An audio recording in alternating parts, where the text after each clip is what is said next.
First at 9 this Sunday, the 19th of May, 2024. Sea and Stars. President Ranil Wickremesinghe visits Indonesia to attend the 10th World Water Summit. Discusses Sri Lanka's integration into Starlink network with billionaire Elon Musk. Stars and Stripes. Sri Lanka commemorates 15 years since the end of war. All war heroes felicitated with time-honored military traditions. Remanded. Sri Lankan arrested by police for assaulting Iranian ambassador Dr. Alireza Delkosh. Key transitions. Sri Lanka to participate in World Bank's roundtable discussion on advancing energy transition. ඔබේ විශ්වාසය දෙනු සෙන්සුරයින් දැන් ළඟමැති ෆාමසියෙන් ලබා ගත හැක. From Derana, this is Derana First at 9. Live from Studio 24 in Colombo. Good evening and welcome to Derana First at 9. I'm Derana joining you live with the latest in Sri Lanka and around the world. Now taking you straight to your top story this evening. President Ranil Wickremesinghe touched down in Indonesia yesterday, accepting the invitation of Indonesian President Joko Widodo to participate in the 10th World Water Summit. In Indonesia, the president met with several high-level dignitaries, including SpaceX billionaire Elon Musk, with whom the president discussed Sri Lanka's integration into SpaceX's Starlink network in a bid to address Sri Lanka's woes related to low internet connectivity. The president held a bilateral discussion with Indonesia's coordinating Minister of Maritime and Investment Affairs, where key topics such as the Global Blended Finance Alliance, Sri Lanka's Tropical Belt Initiative, the blue economy and the seaweed industry were discussed. Upon an invitation by Indonesian President Joko Widodo, President Ranil Wickremesinghe touched down in Indonesia yesterday to participate in the 10th World Water Summit and deliver the keynote address. Following a warm reception at the Gusti Ngurah Rai International Airport in Bali, the president was welcomed by a list of high-level officials, including Indonesian Minister of Energy and Mineral Resources Arifin Tasrif and Sri Lankan High Commissioner to Indonesia, Admiral Professor Jayantha Colombage. During his visit to Bali, President Wickremesinghe met with world-renowned entrepreneur Elon Musk today and discussed the implementation of Sri Lanka's access to the Starlink network. Starlink is a satellite internet constellation operated by Starlink Services, a wholly owned subsidiary of American aerospace company SpaceX, providing coverage to over 75 countries. It also aims to provide global mobile broadband. During the meeting, it was emphasized that Sri Lanka is committed to expediting the application process to connect the country to the global Starlink network. In another meeting, President Ranil Wickremesinghe held bilateral discussions with Indonesia's coordinating Minister of Maritime and Investment Affairs, Luhut Binsar Panjaitan. According to the President's office, the discussion covered key topics such as Global Blended Finance Alliance, Sri Lanka's Tropical Belt Initiative, the blue economy, and the seaweed industry. Emphasis was placed on enhancing cooperation among Global South countries and establishing a collaborative research program on mangrove cultivation. Both parties agreed on the need to establish a bilateral task force to coordinate these initiatives, considering Sri Lanka's current role as the chair of the Indian Ocean Rim Association. Crunchy goodness for hunger on the go. ජීවිතේ හැම තැනකදීම smart වෙන්න පොලිය විතරක් ගෙවාගෙන යන්න CDB Smart Draft. The police have arrested a 33-year-old businessman suspected of attacking Iranian ambassador to Sri Lanka, Dr. Alireza Delkosh. Police said that the suspect, a resident of Colombo 7, attacked the ambassador and tried to run him over with his vehicle. The suspect, who was arrested by the Kompania Vidya police, was remanded till tomorrow upon an order issued by the Halsdorf Magistrates Court. According to reports, the incident took place at the Colombo city centre yesterday afternoon. As the Iranian ambassador was entering the car park of the Colombo city centre, an argument broke out between him and the suspect, who was also attempting to access the car park. As the argument escalated, the Sri Lankan allegedly assaulted the Iranian ambassador, turning the verbal dispute into a violent confrontation. Later, the ambassador reported the incident to the police over the phone as the suspect attempted to flee the scene. To prevent the suspect from fleeing the scene, the ambassador placed his hand on the bonnet of the suspect's car and requested him to remain until the police arrived. Despite the request of the ambassador, the suspect proceeded with his attempt to escape, hitting the ambassador and causing him to fall onto the bonnet of the suspect's moving vehicle. Subsequently, officers of the Kompanyavidya police station arrived at the scene and promptly arrested the suspect in question. During preliminary investigations, the suspect was identified as a resident of Ward Place, Colombo 7. The suspect was presented before the Halsdorf Magistrates Court today, where the police were ordered to hold the suspect in remand custody until tomorrow over several charges, including attempted murder. Now in your political news, renowned entrepreneur Dilip Jayavira claims that creative thinking, commitment and risk-taking are the fundamental tenets of entrepreneurship. He made those remarks speaking at the Udunura Manikkava Sri Nigrodharama temple this afternoon. The Sambuddha Raja Mahabuddha statue, Asia's largest and tallest Buddha statue, was unveiled at the Udunura Manikkava Sri Nigrodharama temple this afternoon.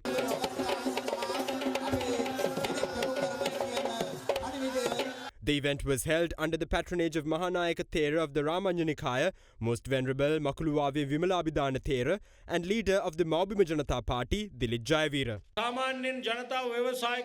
Usually people think that entrepreneurship is merely engaging in business. The first thought that comes to their mind is profits. Actually, entrepreneurship is the embodiment of creative thinking, commitment and risk-taking. We learn those qualities primarily from the Buddhist temple. Our Sinhala Buddhist civilization provided the impetus required to create the massive lake we built. What we have lost is not dollar revenue. What we have lost is our ability to think.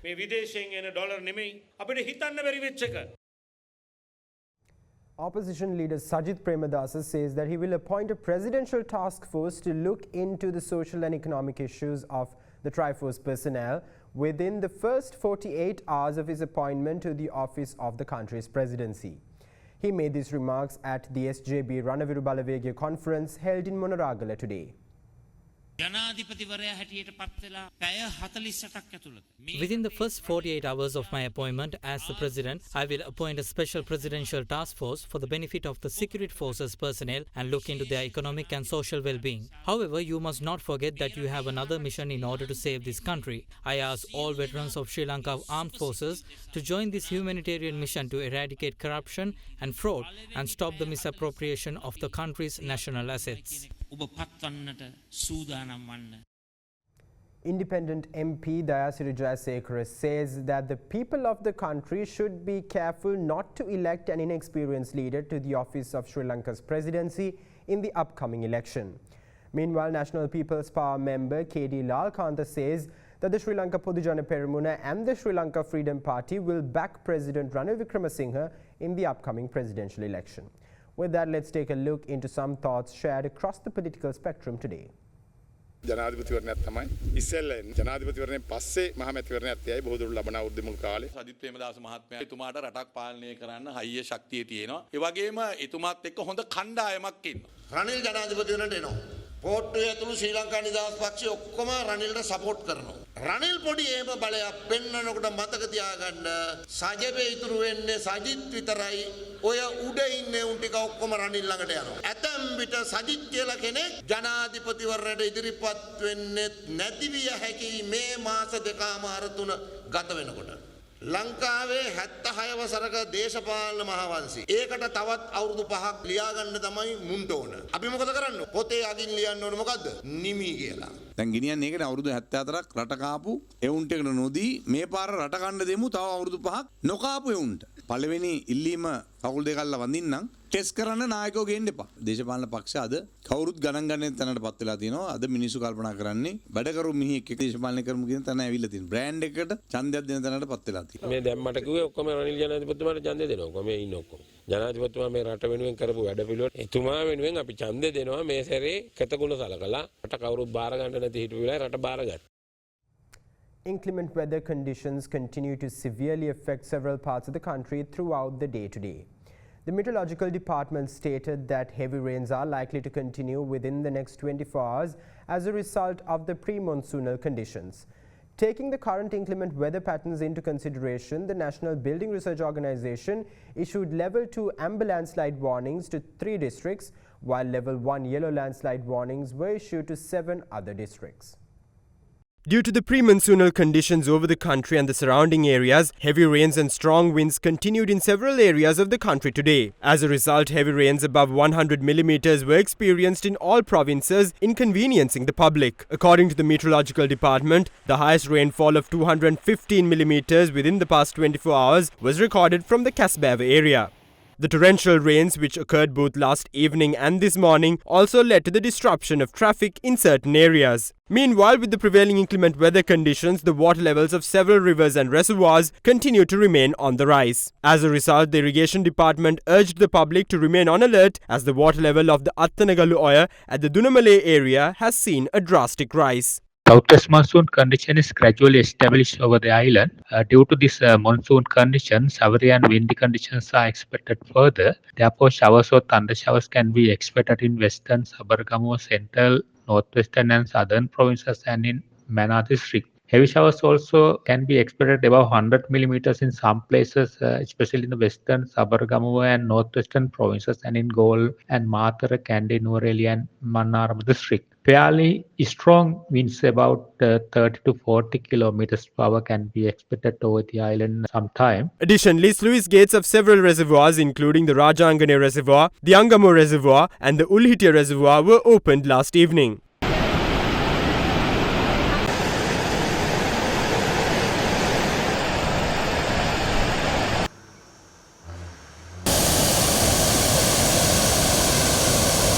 The eye-level waterfall was seen to be active once again amid high rains. Further torrential rains also led to the inundation of the Eluankuluma bridge, prompting the closure of the entrance to Wilpattu through the Puttlam district.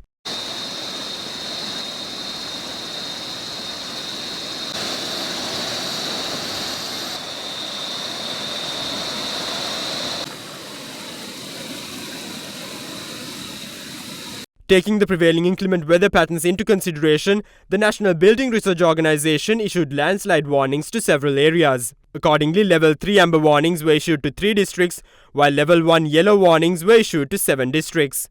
Due to continued rainfall, the issued landslide early warning message has been updated and extended to 16 p.m. tomorrow in the following areas. With that, warning level 2 alert amber warning was issued to Ella Division Secretary in Badula District, Sitawaka Divisional Secretary Division in Colombo District, Matukama Divisional Secretary in Kaltur District, and warning level 1 watch yellow warning was issued to Haldumulla, Habutale, Badulla, and Haliala Divisional Secretary in Badula District, LPTA Divisional Secretary in Galle District, Attanagala Divisional Secretary in Gampaha District, Agalawatta, Bulasingala, Palindanura, and Valalavita Divisional Secretary in Kaltar District, Kandi Pogravets and Gangawata Korle, Gangihela Korle, Udapalata, Pasbaya Korle, Ududumbara, Yatinura, and Udunura Divisional Secretary in Kandi District, Yatiantota, Mavanella, Ruanella, Kegol, Bulat Kohobitia, Varakapola, Darnegala, Kaligamu and Dehiovita Divisional Secretary Division Kegol District, Kalavana, Kuruvita, Ratnapura, Alapata, Ahliagoda, Ayagama, Balangoda,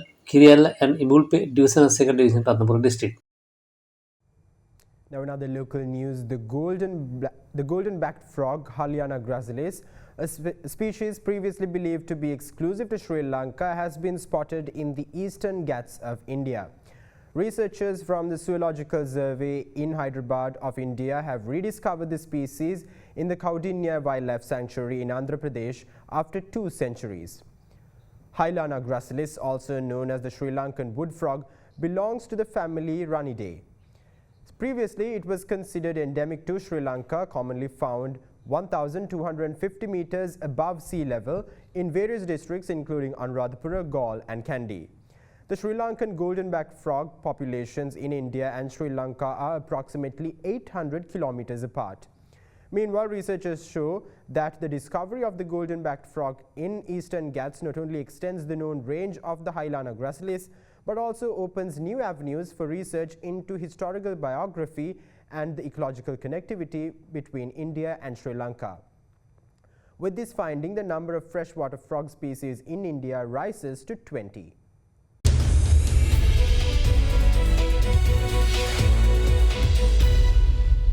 Welcome back. Now, Minister of Power and Energy Kanchana Wijesekara says that Sri Lanka will be participating in a roundtable discussion organized by the World Bank on advancing energy transition on the 29th of May in Colombo. In a next message, the minister said that the preliminary discussion on the event was held with the World Bank team at the Ministry of Power and Energy last week. The program will focus on attracting investments in the renewable energy sector, accelerating the energy transition, green hydrogen programs, and scaling up private investments. The minister said energy and financial experts from the development agencies, industry stakeholders, and officials from the line ministries will be participating at the event.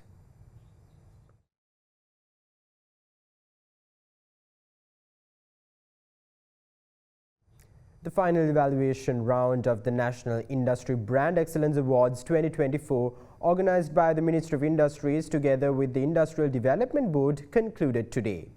The National Industry Brand Excellence Awards 2024, which is scheduled to be held in June this year, acknowledges the dedication of the entrepreneurs in micro, small, medium and large-scale businesses island-wide. The event further aims to empower the marketing skills of the industrialists while assisting their businesses to sustain in the long run. The final round of evaluations for the National Industry Brand Excellence Awards 2024 was held this morning in Colombo. The National Industry Brand Excellence Awards 2024, jointly organized by the Ministry of Industries and Industrial Development Board to recognize the best industry brands of the year, is scheduled to be held in June 2024. The Brand Excellence Awards crown the most excellent brands among small, medium and large-scale industries covering 25 industrial sectors. The event also intends to develop the marketing skills of entrepreneurs. This is a great initiative to create a culture of brand building among the small, medium and large entrepreneurs in this country. A brand is the most important asset in an organization because technology can become obsolete, machinery will become obsolete. As consumer needs and wants evolve, products will have to be upgraded or changed. But at the end of the day, the organization's most valuable asset will remain its brand or brands. Therefore, creating a culture or creating a business ethic where large, medium and small industrialists will make every endeavor to build brands and make their businesses sustainable in the long term and grow their businesses is an excellent initiative. Applications for the Industry Brand Excellence Award were called covering small, medium and large-scale businesses across all 25 industrial sectors. We received a lot of applications. Upon the submission of applications, we conducted preliminary evaluations. For the second and final round of evaluations, we organized a series of presentations to choose the most excellent brands from those that made through the first round. During the round of presentations held on the 11th, 12th, 18th and the 19th of this month, industrialists were given the opportunity to showcase the excellence of their brands.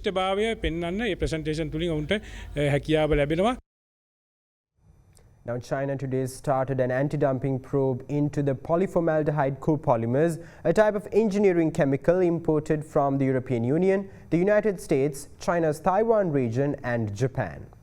After analyzing the materials submitted by 6 Chinese companies that requested the investigation on behalf of the domestic industry last month, the Ministry of Commerce said in a statement that it had decided in compliance with the nation's anti-dumping regulation. The anti-dumping investigation will look into imports of polyformaldehyde copolymers from different countries and areas, as well as any damage done to the Chinese polyformaldehyde copolymer sector between the 1st of January 2023 and the 31st of December 2023. Several industries, including construction materials, medical equipment, electronics and auto parts, use polyformaldehyde copolymers. Although a half-year extension may be granted in exceptional circumstances, the investigation is anticipated to conclude prior to the 19th of May 2025.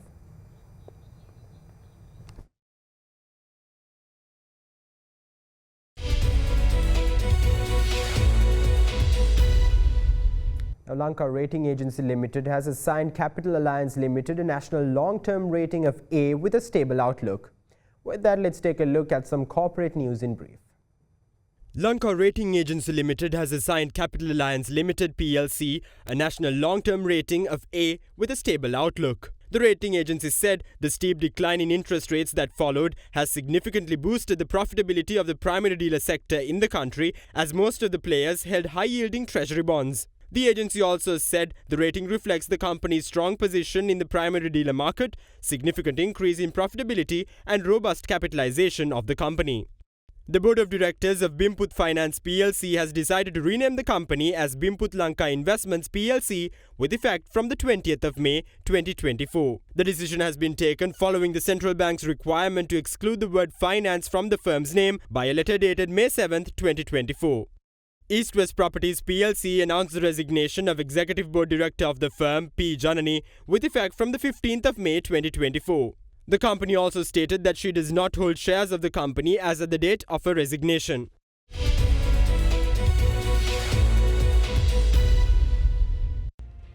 And with that, we wrap up tonight's edition of Ada Derana First at 9. Stay in touch with us on www.adaderana.lk for the latest developments around the clock. Thank you. Have a great night.